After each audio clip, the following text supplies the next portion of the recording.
Bem, agora nós falaremos de uma implementação de Perceptron em linguagem Python. Então a gente vai definir isso como objeto Perceptron, é um objeto em Python. Ele vai ter três métodos, que é o método construtor, que recebe o eta, que é a taxa de aprendizado, que vai ser um valor entre 0 e 1, recebe o número de interações, ou seja, aquele número de épocas de passagem sobre o dataset, para tentar calcular o peso ideal. E vai ter um random state, que é uma semente do gerador randômico que vai ser utilizada para inicializar os pesos.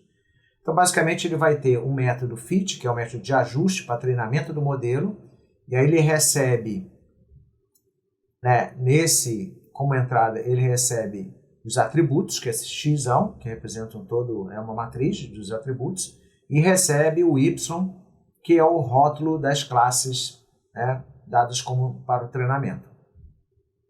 E a partir disso, a partir essa função aqui faz o treinamento do modelo, e depois essas duas funções, essa função predict serve para, dado um conjunto de teste, que como a gente já viu, esse conjunto de teste ele pode ser uma parte do conjunto de entrada, você separa uma parte para o conjunto de treinamento e uma parte para o conjunto de teste. Então, isso aqui se refere ao teste, onde você vai fazer o teste para fazer a predição. Então, ele calcula aqui aquele somatório que a gente viu lá, que é o produto escalar entre os pesos e o x, e os atributos, mais aqui o peso do bias. Então, ele calcula esse valor, em cima desse valor, dependendo desse output, se for maior do que 0, essa aqui é a função de ativação, ele vai para 1. Se for menor do que 0, ele vai para menos 1.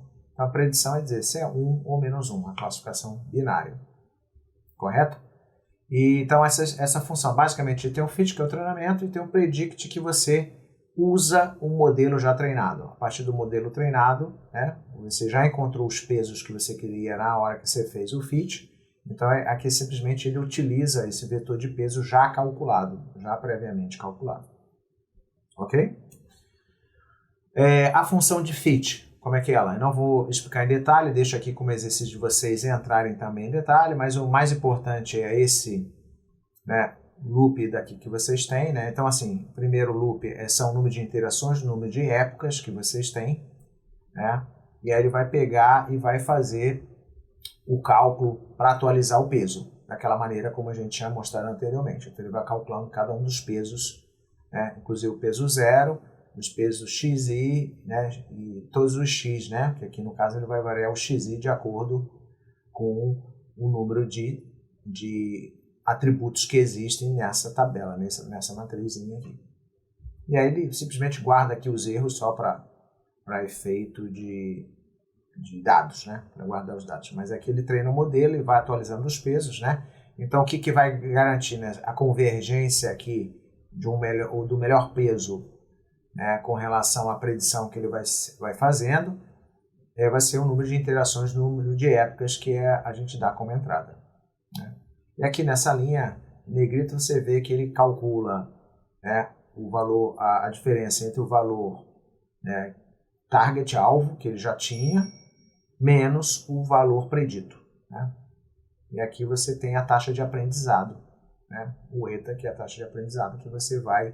Quanto essa diferença contribui para a sua atualização. Quanto você aprende com esse erro daqui. Nessas funções net, input e predict já foram apresentadas anteriormente, e que a predict, a função, o objetivo dela é fazer a predição, dado como entrada um conjunto de teste, e a partir do conjunto de teste ela calcula aqui o somatório dos pesos aplicados sobre cada um dos atributos mais o bias. Então, aí a partir daqui ele vai detectar sobre o dado de teste se é 1 ou menos 1. Nesse slide eu vou apresentar o uso do algoritmo implementado anteriormente. Eu começo criando um conjunto sintético dos dados de treinamento. Então, esses são os atributos.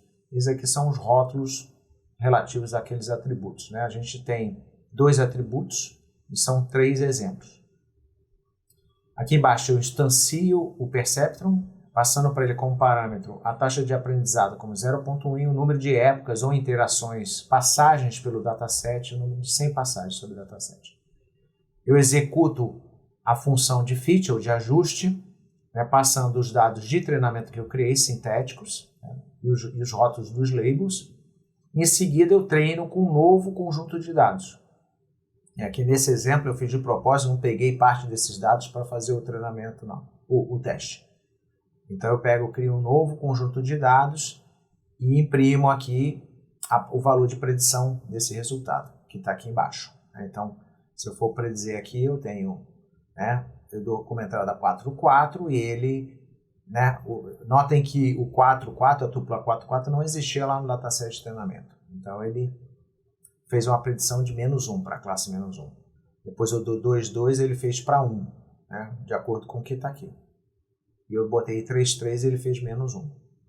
Então ele fez essa predição. Então aqui é a predição, né, do conjunto relativo a esse conjunto de entrada.